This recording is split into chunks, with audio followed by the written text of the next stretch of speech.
안녕하세요. 법소생TV의 스물성글입니다. 요즘 또 절세에 관해서 많은 분들이 관심을 갖고 계신데요. 이혼을 할 때도 세금을 줄이는 방법이 있다고 합니다.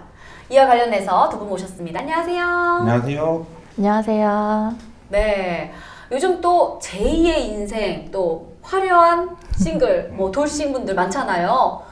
이혼을 할 때도 세금 걱정을 해야 되나요? 네, 보통 이제 이혼을 생각하시면 누가 잘못했는지, 또 위자료, 재산 분할, 아이는 누가 키울 건지 등 눈앞에 있는 문제들에 많이 이제 집중을 하시는데요. 네. 그 중에서 위자료와 재산 분할 같은 경우에는 그 소송에서 이기는 게 전부가 아니다. 그 이후에 세금 문제도 있다. 이 부분까지 생각을 하셔야 됩니다.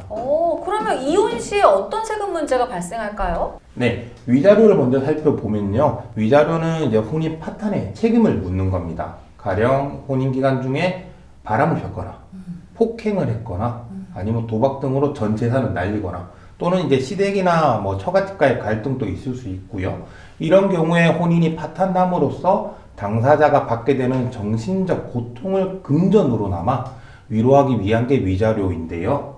네, 이런 위자료 자체가 크게 높지는 않습니다. 아, 그래요? 근데 이제 또 재산이 많은 경우에는 위자료를 많이 받을 수 있고 이렇게 케이스 베이스 케이스인 것 같은데 대개 어느 정도 받는 거예요? 저희가 보통 이제 안내드리는 건 부정행위 같은 경우에는 한 1,500에서 3,000 정도고요. 그거밖에 안 받아요? 네, 폭행 같은 경우에는 한 1,000에서 2,000 정도라고 보시면 되는데요. 네. 구체적인 사례에 따라서 조금 올라가거나 내려올 수는 있습니다.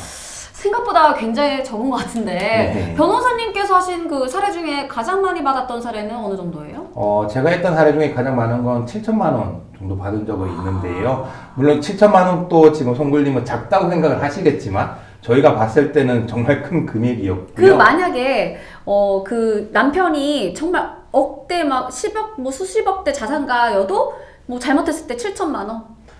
이게 이제 그 케이스 바이 케이스인데 이렇게 생각하시면 됩니다. 남편이 가진 재산이 위자료를 판단할 때 하나의 요소는 될 수가 있지만 아까 말씀드렸다시피 위자료라는 게 이 잘못에 대한 정신적 고통을 위로받는 거거든요. 만약에 재산 분할로 가서 이제 그 남편 재산이 많기 때문에 더 받아올 수는 있어도 위자료를 올리기는 쉽지는 않다. 네, 조금 요소가 다른 거죠. 근데 보통 위자료는 현금으로 많이 받잖아요. 그럼 현금으로 받았으니까 또 증여세를 내야 되는 건가요, 설마? 네, 이제 이혼에 따른 위자료는 변호사님께서 말씀하신 것처럼 정신적인 고통을 배상을 받는 일종의 손해배상금으로서 그렇죠. 어떤 조세 포탈의 목적이 있지 않는 한 이제 증여에 해당하지는 않기 때문에 증여세는 이제 부담하진 않습니다. 근데 이제 또한 위자료는 소득세법에서 규정하고 있는 소득에 이제 해당이 되지 않기 때문에 소득세 부담도 없습니다. 하지만 세무사님 그 위자료를 현금으로 받는 것과 부동산으로 받는 거는 조금 차이가 있죠? 네, 맞습니다. 이제 위자료로 부동산의 소유권을 이제 이전하는 경우에는 그 부동산을 양도한 대가로 위자료의 소멸이라는 이제 경제적 이익을 얻은 것이기 때문에 소득세법상 유상 양도에 해당합니다. 그래서 양도소득세를 납부를 하셔야 되고요. 다만 1세대 1주택 등 양도소득세 비과세 대상이라면 양도소득세를 내지 않습니다. 또한 부동산의 소유권을 이전받는 것이기 때문에 이제 지방세법상 취득세, 지방소득세, 지방교육세, 농어촌 특별세도 함께 납부하셔야 합니다.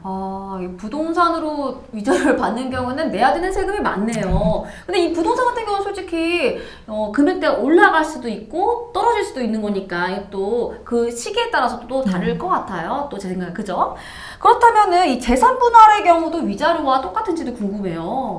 재산 분할은 위자료와 조금 다릅니다. 말씀드린 대로 위자료는 정신적 고통을 배상하는 손해배상금이지만 네. 재산 분할은 이제 혼인 기간 중에 부부가 공동으로 형성한 재산을 나누는, 그러니까 청산적 요소가 강하거든요. 그래서 세금에 있어서도 위자료와는 조금 차이가 있습니다.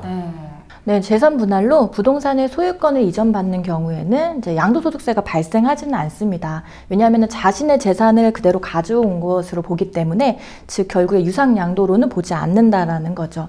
또한 지방세법상 취득세, 지방교육세, 농어촌 특별세를 납부를 하셔야 되는데 취득세의 경우에 특례 세율에 따라서 이제 1.5%가 적용된다는 점에서 위자료와는 차이가 있습니다. 네, 그리고 조금 더 말씀드리면 이 사실혼의 경우에도 위자료 및 재산 분할을 청구할 수 있는데요. 이 역시 법률혼과 같이 증여세가 발생하지 않고요.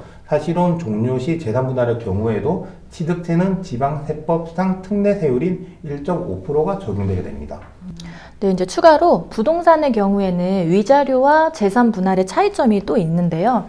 이제 먼저 취득 시기입니다. 그래서 취득 시기를 언제로 볼 건지에 따라서 이제 부동산의 보유 기간이 달라지게 되는데, 그러면 장기 보유 특별 공제라든지 세율 등의 차이를 가지고 오게 됩니다. 그래서 고려하셔야 되는데, 위자료를 받는 경우에는 위자료를 받는 시점이 취득 시기가 되지만, 재산 분할의 경우에는 재산 분할이 된 시점이 아니라 최초에 취득했던 시점이 취득 시기가 됩니다.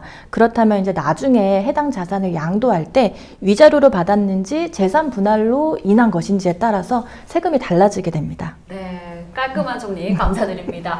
그러니까 이혼에 따른 세금 부담을 피하려면 특히 부동산의 경우에는 가급적 위자료보다는 재산 분할로 하는 것이 좋겠네요. 네, 화려하게 제2의 인생을 꿈꾸며 돌아온 싱글 여러분, 이혼과 세금에 대해서 오늘은 알아봤는데요. 여러분 더 궁금한 사항 있으시면 연락주세요. 어디로? 법선생으로